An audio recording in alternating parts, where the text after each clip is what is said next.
भक्ति, जिसे अक्सर भक्ति या प्रेम पूर्ण समर्पण के रूप में समझा जाता है, एक शक्तिशाली आध्यात्मिक मार्ग है जो आज आपके जीवन को गहराई में से बदल सकता है।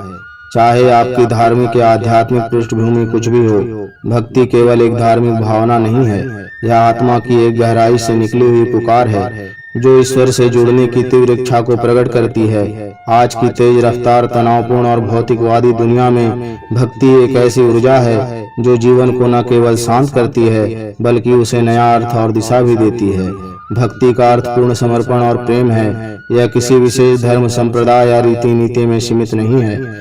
जब आप दिल से ईश्वर, गुरु या किसी श्रेष्ठ शक्ति के प्रति प्रेम और विश्वास प्रकट करते हैं तो वह भक्ति कहलाती है। भक्ति की भावना अहंकार को कम करती है और मनुष्य को विनम्र बनाती है। भक्ति इंसान के अनुचित इच्छाओं को नियंत्रित करने में मदद करती है। यह अहंकार, अभिमान और कठोरता को कम करने में मदद करती है, जिसे विनम्रता और निस्वार्थता आती है। भक्ति मनुष्य के हृदय को शुद्ध कर मन में प्रेम उत्पन्न करती है। यह जीवन में बुराइयों को खत्म कर अच्छे गुणों का विकास करती है। यह क्रोध, अभिमान, वासना, ईर्ष्या और घृणा जैसी नकारात्मक भावनाओं को दूर करने में मदद करती है। यह मनुष्य को दिव्य आनंद, आंतरिक शांति, सहानुभूति, करुणा और कृतज्ञता प्रदान करती है। जप, ध्यान और प्रार्थना जैसे अभ्यासों के माध्यम से भक्ति आपको अपनी भावनात्मक अवस्थाओं के प्रति अधिक जागरूक होने में मदद करती है। भक्ति से प्राप्त जुड़ाव और समर्थन की भावना कठिन समय में भक्त को शक्ति प्रदान करती है। भक्ति की मदद से मन को शांत किया जा सकता है। भक्ति रक्तचाप को अनुकूल और हृदय गति को स्थिर करती है।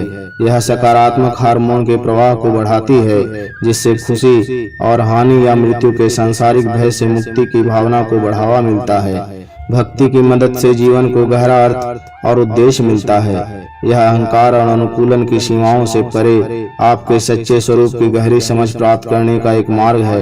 यह आध्यात्मिक अंतर्दृष्टि के विकास और आत्म जागरूकता को जन्म देती है। भक्ति का अभ्यास करुणा, विनम्रता और दया जैसे महत्वपूर्ण मूल्यों को स्थापित करता है, जो मनुष्य को एक नैतिक रूप से ईमानदार व्यक्ति के रूप में विकसित करता है। यह निस्वार्थ सेवा की भावना को दृढ़ करती है। जीवन में भक्ति को दृढ़ करने के लिए अपने दिन की शुरुआत कुछ मिनटों की प्रार्थना के साथ करें। यह चेतना विकसित करें कि सारी सृष्टि में भगवान का निवास है। व्यक्तियों, जीव जंतुओं, प्रकृति और यहाँ तक कि स्वयं में भी ईश्वर को देखें। कीर्तन या जप का गायन करें। ईश्वर की मानसिक रूप से सेवा करने की कल्पना करें। भगवान को भोग अर्पित करें और पूरे दिन अपने और ईश्वर के संबंध में विचार करें। आध्यात्मिक सिद्धांतों की समझ को गहरा करने के लिए पवित्र ग्रंथों का अध्ययन करें। विशुद्ध मन से अपने कार्यों को संपन्न कर उसे भगवान की सेवा के रूप में भगवान को समर्पित करें। श्री भगवान के साथ एक बच्चे, माता पिता, मित्र, सेवक या प्रेमी के रूप में संबंध स्थापित करें और अपने मन की बात भगवान को बताएं। अपने व्यवहार में क्षमा और करुणा लाएं। भक्ति बाहरी अनुष्ठानों का कठोर पालन नहीं है, बल्कि चेतना का आंतरिक परिवर्तन है। यह प्रेम, विश्वास और समर्पण को विकसित करने के बारे में है, जिससे वे आपके अस्तित्व के हर पहलू में समा जाए और अंततः आपके जीवन में शांति, उद्देश्य और गहन आनंद से भर दे।